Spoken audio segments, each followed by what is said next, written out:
You've guarded the trace for Montezuma. Now you protect it for Professor Andrew Forbes. It was I who found it 5 years ago. It's mine by right of discovery. So as the human eye shall see it and live.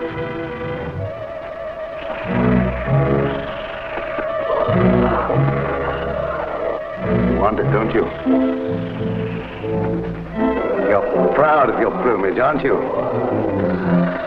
Kill for it, don't you? No doubt you'll kill again. Many times.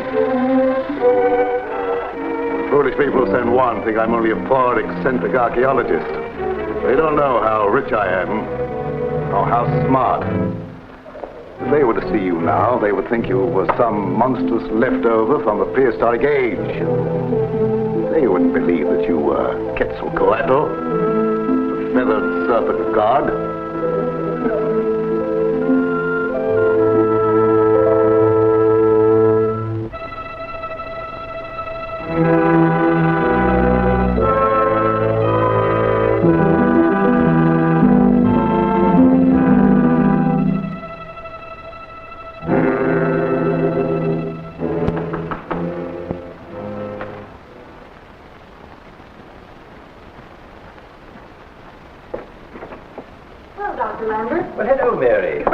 Open, so I just walked in. Well, why not? After all, you're Andrew Forbes' daughter. Welcome is my own. You mean if you had one? I've always said that no good ornithologist should ever marry. One can't chase birds and women at the same time, you know. Well, just sit down, Mary. Would you like to see my article on birds of the Southwest? Our copy came today. I just finished reading it. Oh, I see you didn't like it very much. Oh, yes, it was very interesting, only... Only what, Mary? Well, I'm afraid Father will be furious about you mentioning that legend of Montezuma's treasure being buried around Azteca. You know how archaeologists hate treasure hunters. But I'm not a treasure hunter, Mary. Some of your readers might be. Oh, so that's why you're calling upon me. Partly. I wanted to have a talk with you about Father. What's Andrew been doing now? Making sheep's eyes at some young widow? Father isn't interested in women since Mother died. Oh, forgive me. I'm sorry. Mother's death was strange and horrible. I wonder if the tragedy hasn't affected him. I think your dad's been working too hard lately. And you have noticed the change. Well, frankly, yes. disappears for days at a time. Doesn't try to explain when he comes back. Just says he's on the verge of some great discovery. Dr. Lambert, I wish there had never been any such thing as Aztec Indians. Father does nothing but think, dream, and talk Aztecs. You can't just think and talk about the same subject and stay sane. I'm afraid for him. Have you tried getting him away from here for a while? When I suggested, he simply blows up. That great discovery your father's on the verge of couldn't be Montezuma's treasure, could it? Oh, I'm afraid you don't know Father as well as I do. Finding Montezuma's treasure wouldn't mean nearly as much to him as digging up the key to some old Aztecan picture writings. He's a scientist. All scientists. Finding an Aztecan Rosetta Stone would be a great contribution to science.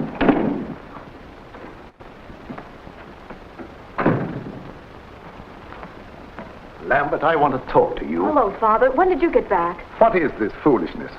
You mean my article about birds, Andrew? Birds? What do I care about you and your silly birds? Why did you have to write this Tommy rot about Montezuma's treasure? Oh, you're upsetting yourself over nothing, Andrew. I merely mentioned the legend to give my bird story a little color. Color? You know what it'll do? Bring a lot of fool treasure hunters out here. Between their digging and their dynamite, they'll blast Azteca off the map, looking for something which never existed. I'm sorry, Andrew. Sorry? A lot of good that'll do. Father, you talk as though Dr. Lambert committed murder. When I want your advice, I'll ask for it. And in future, you stick to your own trade. Chasing feathers. Doctor, I'm ashamed of my father's actions. Please try to overlook them. I understand, Mary. Don't worry. Any apologies from Mary are not from me.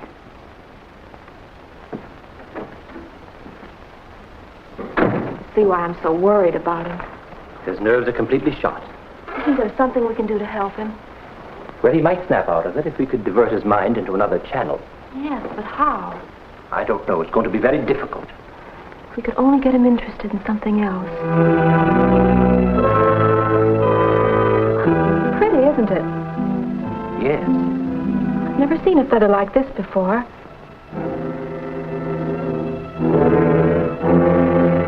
It's come from a beautiful bird.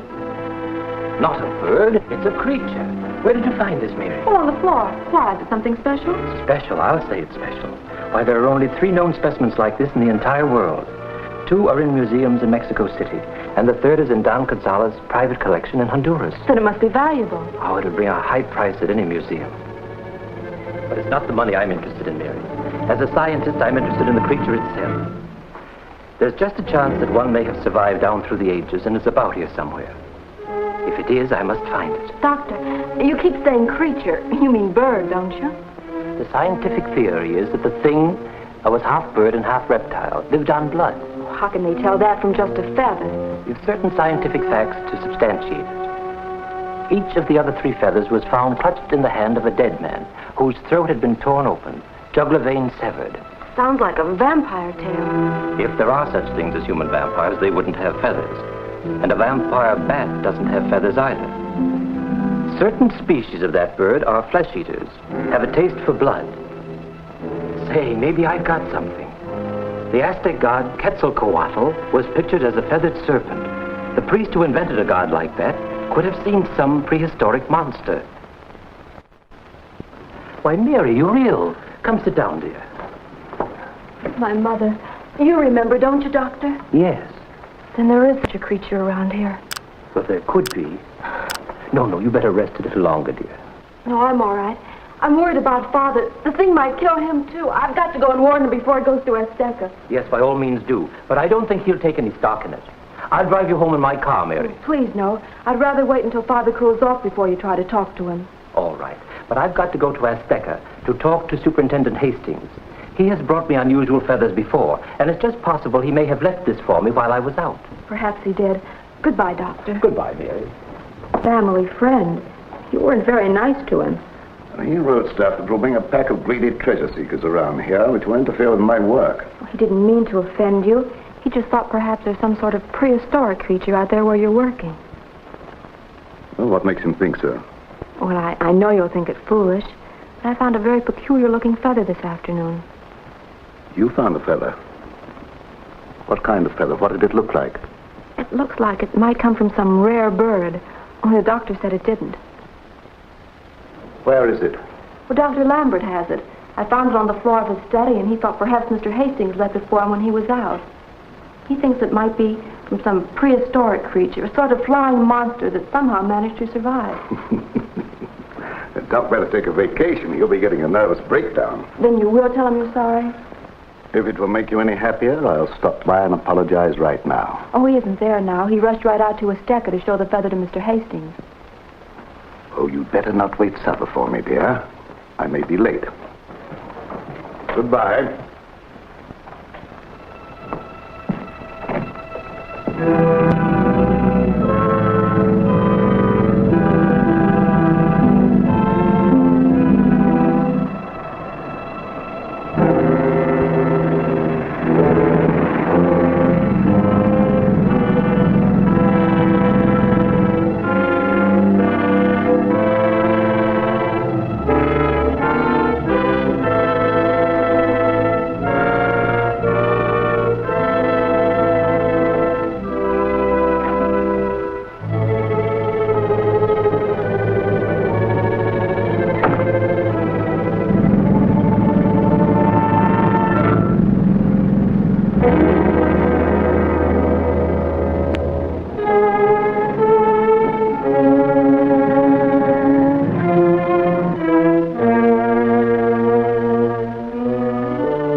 I'm sorry, Doc, but you shouldn't have been so curious.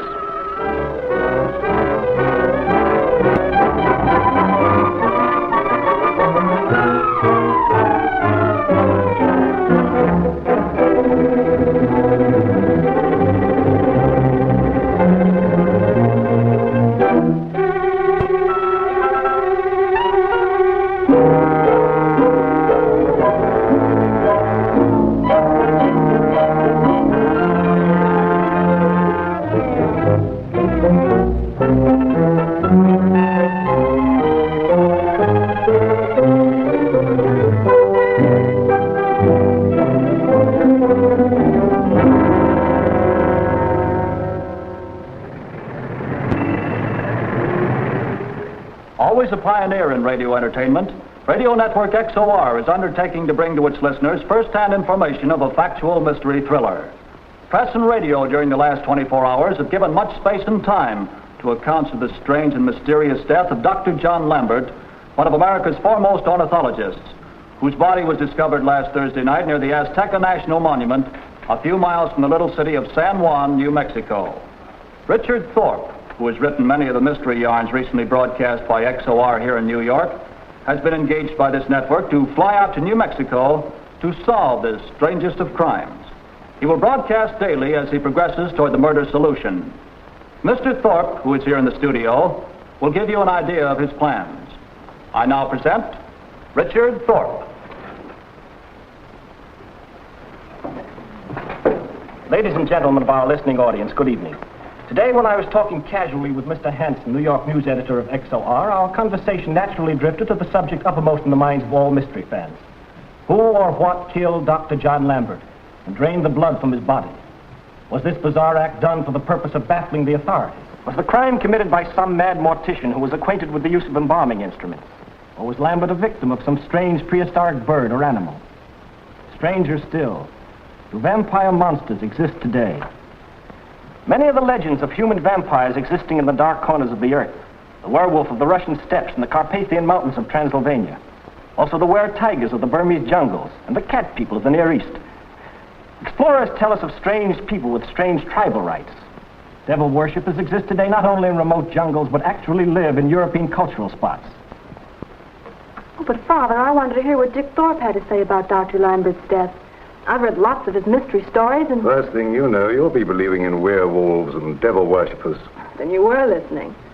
I couldn't help overhearing some of it. Then you heard him say he's coming here to find out who killed the doctor. It'll take more than a mystery writer to uncover that. But Father, he's very clever. All he needs to solve a case is just one tiny clue. And maybe we can furnish him with that clue. Maybe we could. Good night, dear.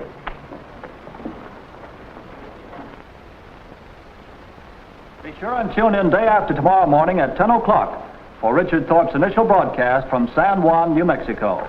Good night. I'm staking the reputation of XOR on how this thing turns out.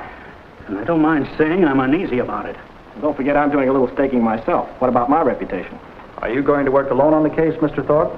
No, Louis Havana, an ornithologist, has volunteered to help. And then there's another fellow, a friend of mine, Vance Bennett.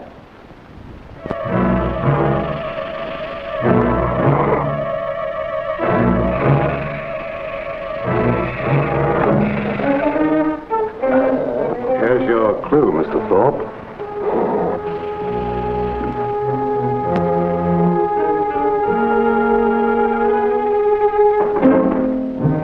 Come in. I'm looking for Sheriff Hayes. I'm Bill Hayes. My name is Dick Thorpe.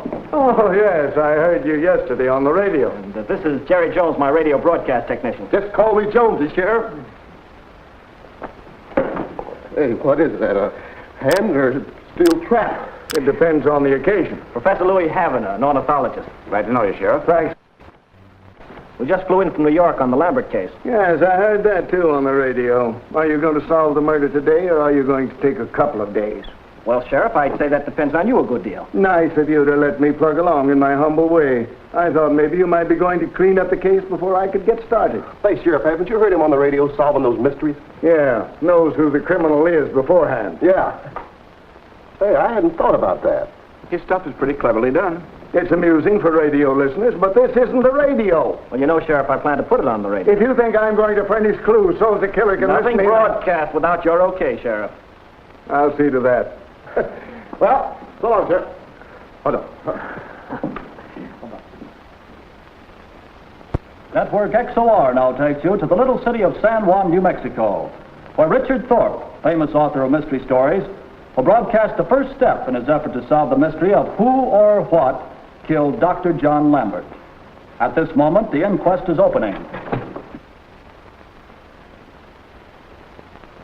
There was only one injury, a wound in the throat, very jagged, almost from ear to ear, more pronounced on the left side. Jugular vein completely severed. Death had been immediate. Rigor mortis was just setting in when the body was discovered. From the nature of the wound, could you describe the death instrument? Not exactly. The wound was too jagged to have been inflicted with a tool with a cutting edge. I'd say more of a tear. My guess is, and it's only a guess, it was inflicted with teeth or claws, maybe talons, maybe a beak. And you think Lambert was killed by some or predatory bird? Except for one thing. What's that? The body was practically ready for embalming. All the blood had been drawn out. You're a witness. You say the jugular vein was severed. Is it possible, Dr. Wagner, that such an injury itself would drain off the blood? No, that's not possible. I just wanted to establish that fact for the record. Thank you. Thank you. Next witness, Sheriff Bill Hayes. Take stand, please. I tell you, boss, this program's going to be a knockout. Nothing like it ever broadcast before. Oh, yeah? I've staked my reputation on it. And your job. And there wasn't any strange footprints or animal tracks near Lambert's body. Want to ask Bill any questions? Just one. And Lambert couldn't have been murdered by a man or an animal. No, I'd say the killer wasn't a man or an animal. Not unless he had wings. That's what I wanted to establish, that the criminal had wings. Thank you. That'll be all, Bill. Next witness, Professor Andrew Forbes. When did you last see Dr. Lambert? That is, I mean, prior to his death. On the afternoon of the day he was killed. Anyone else present? My stepdaughter Mary. Where did you see him? At his home. What was the nature of your call? I went there to remonstrate with him about something that he'd written in an article. What had he written? He mentioned the legend about Montezuma's treasure being buried somewhere around Azteca. I wanted to warn him. Stuff like that would bring in a crowd of treasure hunters who would interfere with my archaeological work. I mean, the digging and blasting indiscriminately. You parted as friends? Oh, yes. You're a witness. Professor Forbes, you've done some archaeological work among the Aztec ruins down in Mexico, haven't you? Yes, for some years. 5. The old Aztecs worshipped some kind of feathered serpent, didn't they? Yes, they had a god which they pictured as being half reptile, half bird. Quetzalcoatl. Purely mythological, of course. Do you think it possible that such a creature might have existed, say, in the age of dinosaurs and like monsters? But I'm an archaeologist, not a zoologist. The two sciences are entirely different. Yes, I understand, but I thought that perhaps in the course of your work you might have come across some trace of such creature. Oh, such things never existed, except in mythology. I believe there's a tradition that the Aztecs once lived around here and then moved south. Yes, I've been trying to substantiate that theory through my work at Azteca. If that's all. Just a second, Professor. There's one more question. I hope you'll forgive me for touching upon a somewhat delicate and tender subject. Your wife. Didn't she come to her death some years ago under somewhat similar circumstances? Yes, that is true. We never discovered exactly how it happened. Then it might be possible that the same, let us say, creature could be responsible for both crimes. Well, I think that's stretching the point. That's all, Professor, and please forgive me. Dr. Lambert was very excited about the possibility of such a creature still existing around here. He said if there is one, he must find it. Where is the feather now? Well, I don't know. Only the doctor said he intended taking it with him when he went to see Superintendent Hastings. Can you describe that feather? Well, it was pretty. And very odd. Thank you, Miss Forbes. Dr. Lambert showed me the feather and asked me if I'd left it at his home while he was out. And I told him that I hadn't. So when he left, he took it with him. He seemed to think it was very valuable, wouldn't let it out of his sight. Will you describe the feather, Mr. Hastings? Well, I would say it was just about as Miss Forbes described it. I understand that Quetzalcoatl was not one of the bloodthirsty deities, like the sun god. Is that right? The human sacrifices were made to the sun god, but bloodletting was a rather popular Aztec pastime, and I presume that Quetzalcoatl would kill to preserve the thing he was charged with protecting. Is it true that 3 such feathers as were described here were discovered in Latin America, clutched in the hands of 3 dead men? Yes. But there was no feather found in Dr. Lambert's hand. I know that, but a very gentle breeze might have blown it away. That's all. Thank you, Mr. Hammond. Jury may now retire and consider a verdict. Pretty good, huh? All right. What happens next? How do I know? This thing's on the square. We, the jury, find that Dr. Lambert came to his death through undetermined circumstances, and that his death was a homicide. Can't something be done? I'm sure this is murder. I'm not leaving San Juan until I get to the bottom of these killings. Possibly if we all work together, we might get somewhere. You mean you're willing to work along with me? Young man, you are very necessary to some of my plans. Thank you, sir. I think there was one thing you forgot to ask me when I was on the stand. What's that? Whether you may call it our home. I didn't forget. I just didn't think this was the place. This afternoon for tea? Better make it supper. I have to go to Estica this afternoon. Well, that's fine. I'd like to ride out with you to where Lambert's body was found. I want to have a look around. Oh, yes, of course. It would be a pleasure.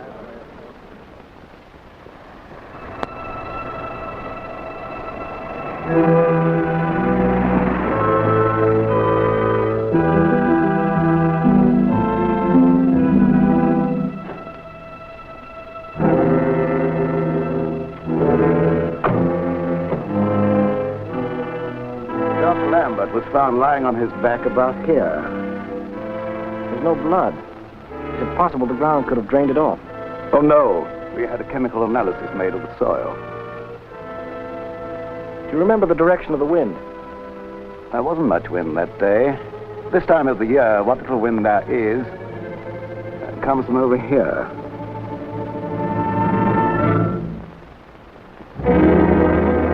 Well, I guess I better be moving along. I'll pick you up on the way back. Well, thanks for bringing me out here. No, not at all. It was a pleasure. Goodbye, Mr. Thorpe.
Hi, Sheriff. I heard you were out here. I don't want you to get too far ahead of me on this case. Glad to have you. I can use all the help I can get. It's like looking for a needle in... Just a moment, Thorpe. That's the feather I've been looking for. I want Superintendent Hastings here before we disturb that thing. He should be able to identify it. Can you drive a car? Yes, why? I'm staying right here to watch this feather. You drive my car to Aztec and bring Hastings back. But look, Sheriff, hurry.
There it is. Where? There, don't you see the thing? Yeah, but what is it?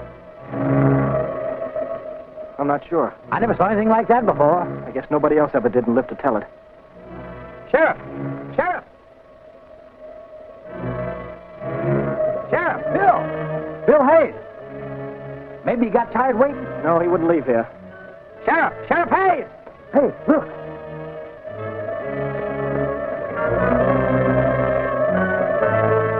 His throat, it's been ripped wide open.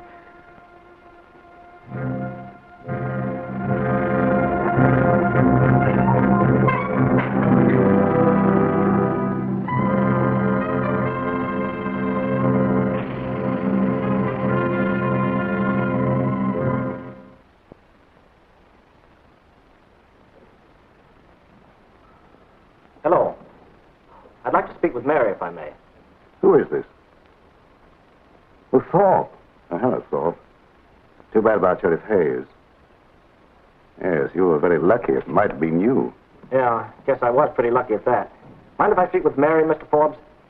I'm sorry, she's in the tub. Any message? Well, please tell her I'm starting for the Pine Mountain Broadcasting Station now. I want to have another look around for that feather before I start the broadcast. I'll send Jonesy along to pick her up. Uh-huh. Well, thanks. Bye-bye. Did someone want me on the phone? Yes, Thorpe. Well, why didn't you call me? He left a message. He said he was very sorry, but he couldn't come after you. But he invited me to watch him broadcast. You keep away from Pine Mountain, do you hear? Well, I don't see why. You heard what I said.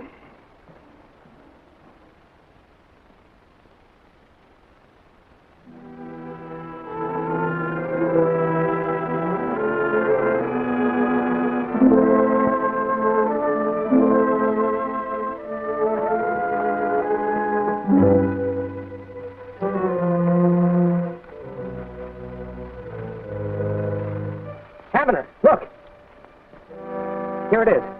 Maybe we'd better call in some witnesses. No, I tried that yesterday. This time I'm taking no chances. I wonder if it's the same one Dr. Lambert had. Mary will be at the broadcasting station. She ought to know. I've got a hunch we better be getting out of here and fast. I shouldn't be here, Dick. Father will be very angry. He told me to stay at home today. I don't think your father likes me. Maybe I'd better have a little talk with him. Oh, no, please. There's no telling what he'll do. He might even prevent us seeing each other.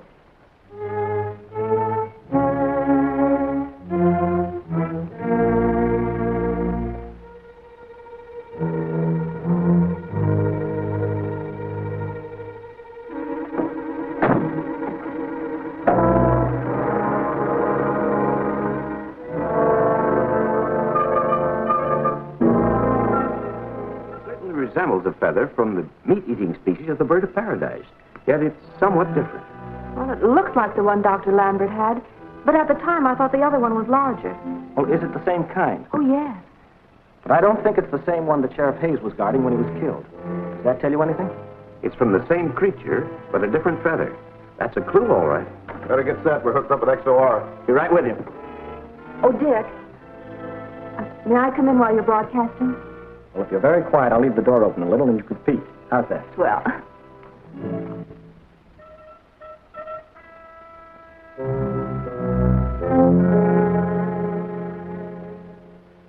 Network XOR now takes you to the little New Mexican city of San Juan, nestling in the foothills of the Rocky Mountains, where Richard Thorpe, noted author of mystery stories, is attempting the solution of a factual crime more fantastic and thrilling than fiction. From Pine Mountain Broadcasting Station, he will tell you of his progress. Come in, San Juan. This is Richard Thorpe, broadcasting from the Pine Mountain Station at San Juan, New Mexico. Yesterday, you heard the coroner's into the death of Dr. John Lambert, internationally known ornithologist. You heard the jury's findings, that Lambert's death was a death of violence, that the killer was some person, bird, or beast as yet unidentified. Only a few hours after the inquest, there was another murder. This time, the victim was Bill Hayes, sheriff of San Juan County. It was only by chance I was not the victim. When I returned with Hastings to act as witness to the findings of the feather, Bill Hayes was dead, his throat gashed, his body drained of blood. The assassin was just leaving the scene.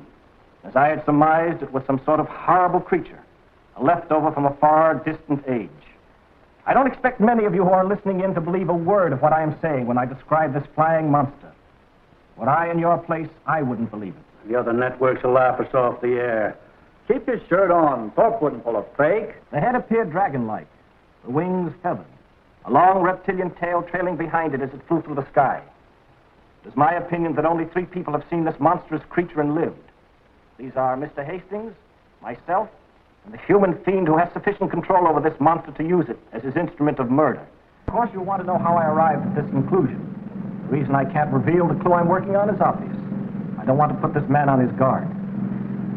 Within a short time, however, I hope to announce the name of this killer in my broadcast. With me in the studio today is of America's foremost ornithologist. We'll describe to you the feather we picked up this morning at the scene of the tragedy. Ladies and gentlemen of our radio audience, Professor Louis Hammond.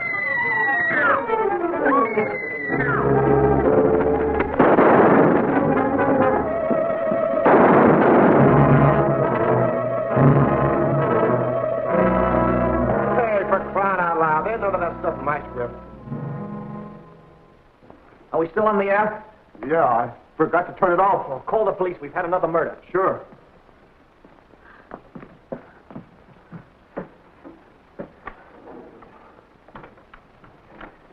Ladies and gentlemen, there's been a murder at the studio. Professor Louis Havener was struck down by the feathered serpent as he stood at the window examining the feather we had just found. We'll be back on the air again tomorrow morning at the same time. You know what this fake is going to cost the XOR network? A franchise. Yes, Mr. Grant. I want you to find out if there's insanity in Thorpe's family. Yes, Mr. Grant. And order a couple of straitjackets. One for you and one for Thorpe. Okay, Mr. Grant. Okay. Make it 3 straitjackets.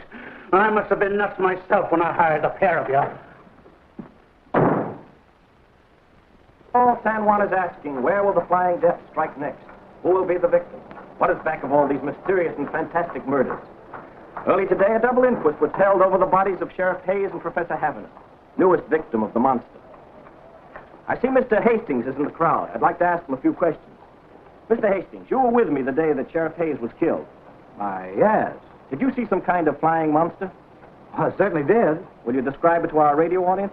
Well, it looked like sort of a giant reptile with bird's wings that reminds me of one of those Aztec idols, a feathered serpent, Quetzalcoatl. I would like to ask Hastings a question. Why, sure, Mr. Forbes. Go right ahead. This is a public forum. Hastings, do you mean to say that you believe there's an Aztec god flying around these ruins? Aztec or Hottentot. I came in town today to get permission from the new sheriff to pack me a gun. Everybody in town's getting a gun permit. I hope they don't start shooting every time they see a feather. Hey, mister, what's that thing you got there? Oh, this? It's a doodlebug. You find treasure with it. Well, that's interesting. Tell us about it. We can leave now, Dad, if you like. I always thought you locate water with doodlebugs. Well, there are water doodlebugs, and there are other kinds, too. This one locates gold. Oh, so you're looking for a gold mine, eh? Not exactly a mine, a treasure that's been buried for a long time. You think there's buried treasure around here? I've got an old Aztec map that says there is, worth millions. Montezuma's treasure. Maybe we had better leave now, Dad. No, this interests me. Well, how does this particular doodlebug work? You just walk along holding it this way, and when you get over the gold or any other metal, it shows here on this dial. Oh, that's a good idea. Maybe there is buried treasure around here. It might have something to do with all these killings. Oh, Mr. Forbes, this ought to interest you. Come on over and take a look at it. This is Professor Andrew Forbes, an archaeologist. He's been excavating out at Azteca for years. Bennett's the name. Vance Bennett. Pleased to meet you, Mr. Forbes. Thank you. If this treasure hunt of yours isn't too private, I might be able to help you along. Well, that's mighty nice of you. If I find what I'm looking for, there'll be plenty for you, too. Well, I'm not interested in treasure from the standpoint of personal gain. I'm only interested in the scientific angle. Well, thank you, gentlemen. Well, folks, looks like this manhunt is going to include a treasure hunt, too. Tune in tomorrow morning, same time, same station. This is Richard Thorpe, returning you to your New York station. Treasure hunt, huh? Well, you wouldn't believe yesterday there was a murder in the Pine Mountain studio. Maybe this treasure stuff isn't a hoax either. If they find any treasure, I want to be cut in on it. Get hold of Thorpe long distance and tell him. Well, there it is, Dick. Fine. How'd you find things in Honduras? Meaning the senoritas? Meaning old Don Gonzalez. I had a heck of a time keeping the old boy from flying up here with me. I was afraid he wouldn't want to let this precious feather out of his sight. That was less trouble than having it vacuum sealed in that package. What's the idea? Well, the way I've got it figured, Quetzalcoatl is guided to his feathers by their scent. I didn't want him at our throat before we were ready for him. Then you really believe there is a feathered serpent? Vance, I'm sure of it. I've seen him twice. When he killed Sheriff Hayes and when he killed Heaven. Why? My dear fellow, haven't you guessed? Montezuma's treasure.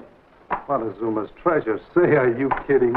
No, Vance, I'm confident the killer somehow stumbled on it and is using Quetzalcoatl to keep others from finding out about it. Sounds fantastic. Any definite suspect? We shook hands with him this morning. Professor Andrew Forbes. Forbes? But he offered to help me look for the Say, wait a minute. You think that guy's got me all set as his next victim? Right. Well, in that case, I think he should furnish the feather. It would have saved me flying down to Honduras and back. Sure it would. Only that way it would have been his trap. This way it's my trap, and I have to furnish the bait. Now, when Forbes sees you with this feather...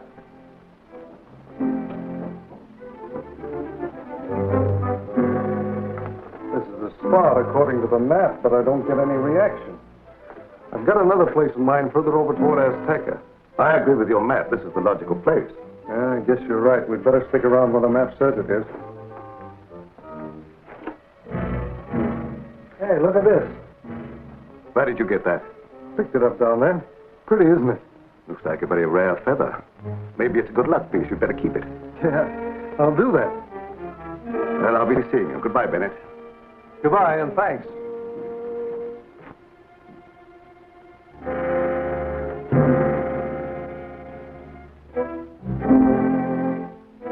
All right, come on out, Dick.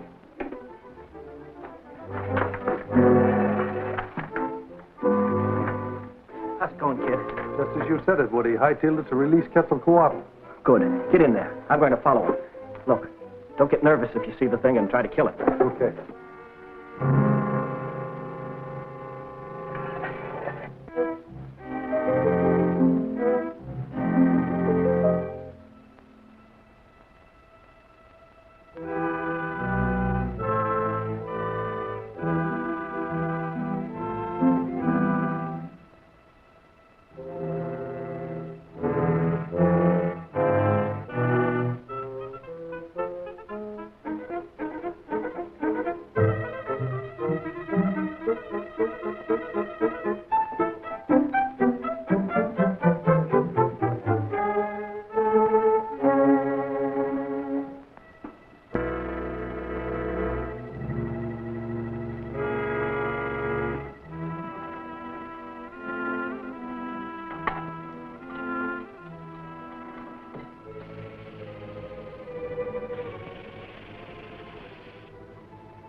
Lucky, my friend. The treasure hunter found the feather you lost.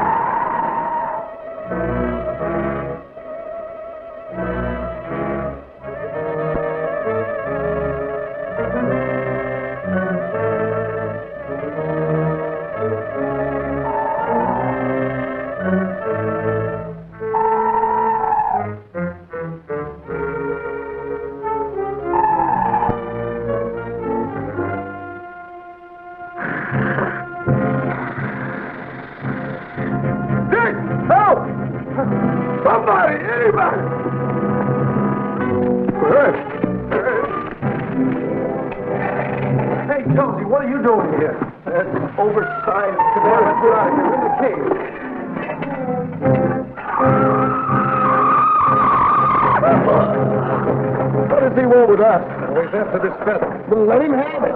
Yeah, I guess we'd better.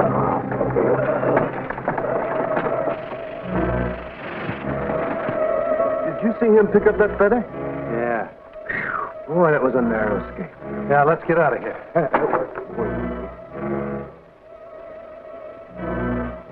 You got any more feathers? No. Okay. Come on.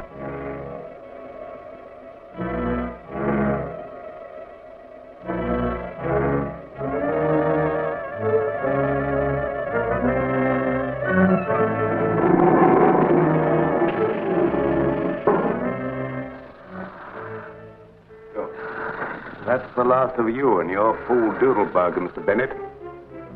Now we want just one more of your beautiful feathers, Quetzalcoatl. Just one more. There'll be one inquest that you won't broadcast, Mr. Thorpe. your own. You'd have thought that Andrew Forbes called.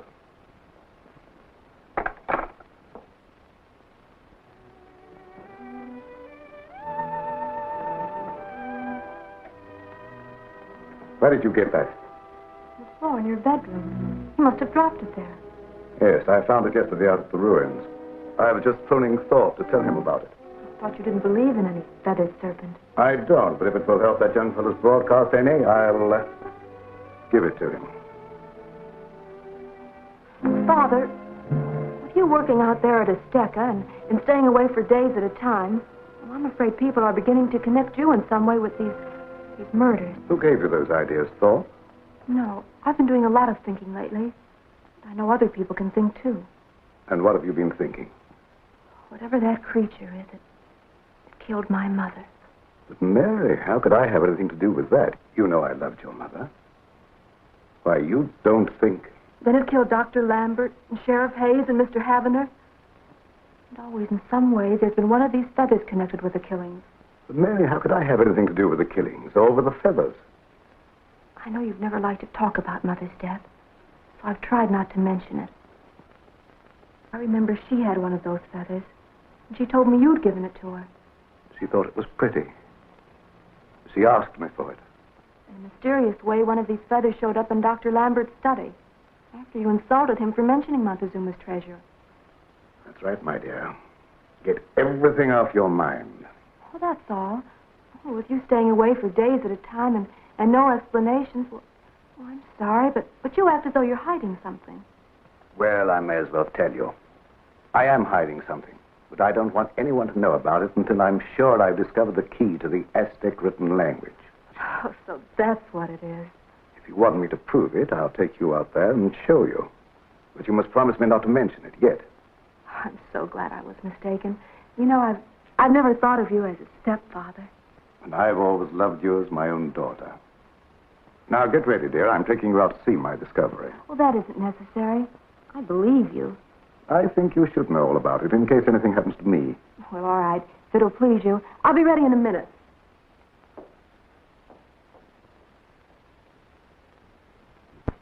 By special arrangement with the Pine Mountain Broadcasting Station of San Juan, New Mexico, this broadcast is being relayed directly to you from the treasure chamber of Montezuma. Did he find the treasure? The secret treasure of the Aztec Emperor was found last night by your broadcaster, Richard Thorpe, after I tricked the slayer of Dr. Lambert, Sheriff Hayes, Louis Havener, and others into unconsciously revealing its location. At that time, he was attempting another killing. Following this broadcast, I shall swear out a warrant charging this man with wholesale murder. All I want to know is, did he find the treasure? When I undertook to solve these weird slayings, my first problem was, is there a creature half bird, half reptile, a feathered serpent, a living likeness of the Aztec god Quetzalcoatl?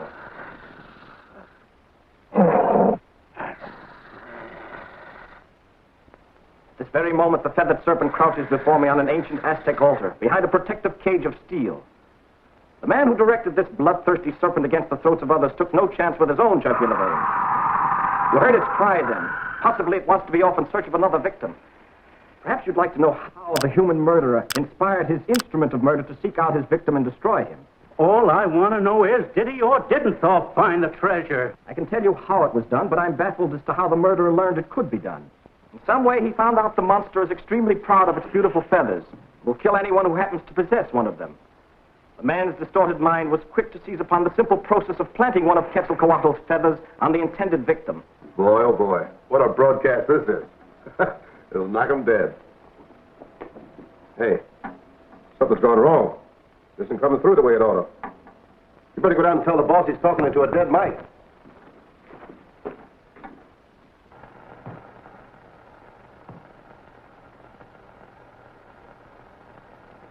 Why didn't he say something about the treasure?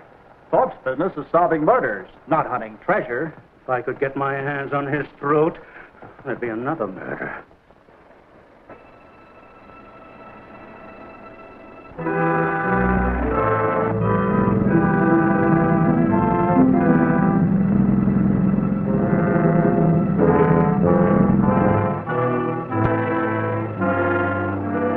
I wasn't half through. How long is it going to take to fix that thing? About 5 minutes if I'm lucky. Well, hurry, will you?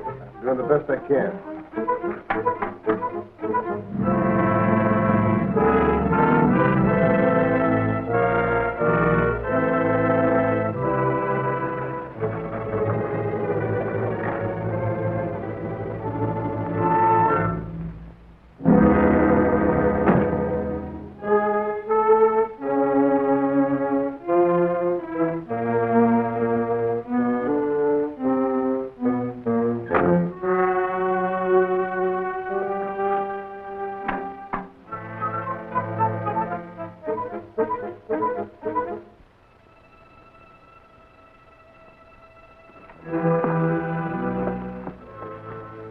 Why, this is something like out of a fairy tale.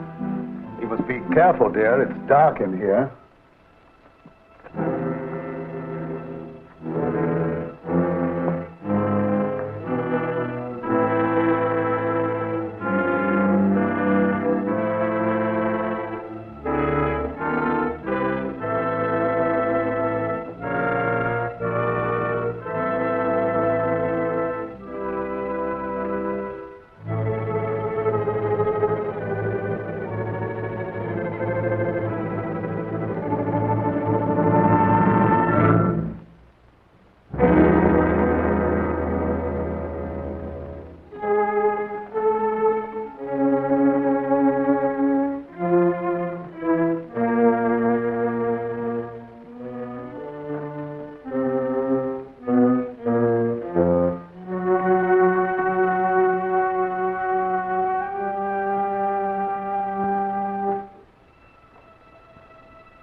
There. That ought to do it.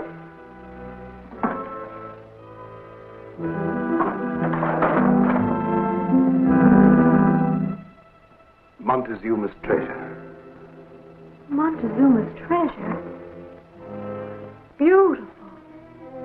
Hey, somebody in there. In where? In the treasure chamber. Listen.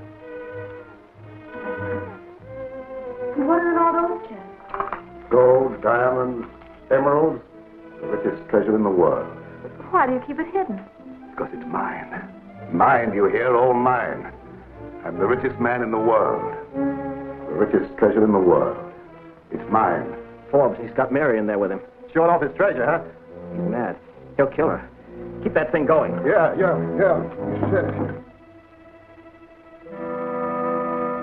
Come.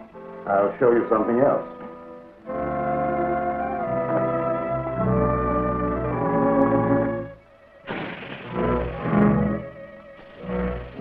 Then you did kill Dr. Lambert and all the others. Quetzalcoatl guards the treasure. He's an Aztec god. You mean a monster.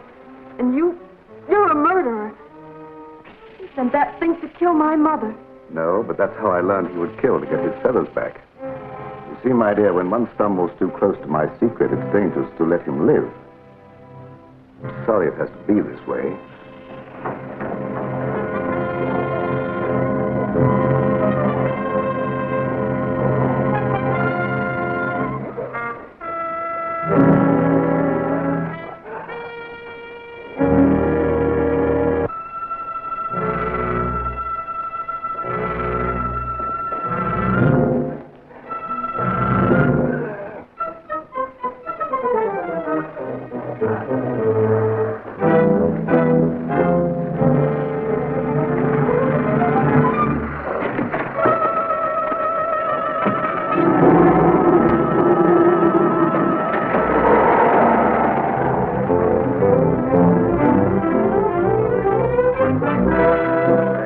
I need some help in there. Let's go.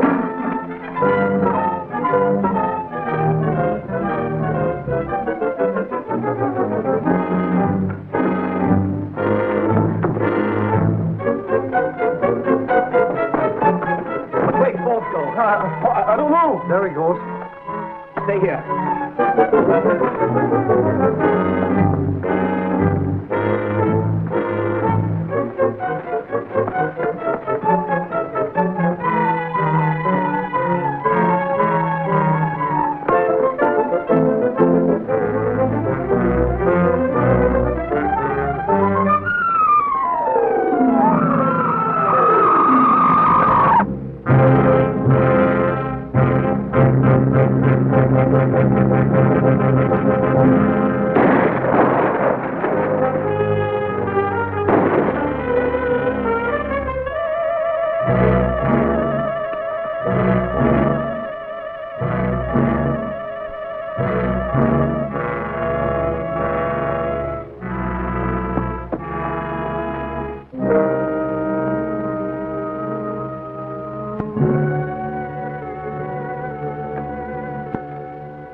Wouldn't that jar you? Breaking off right in the middle of the best broadcast we ever had. And me not knowing what my cut is on that treasure.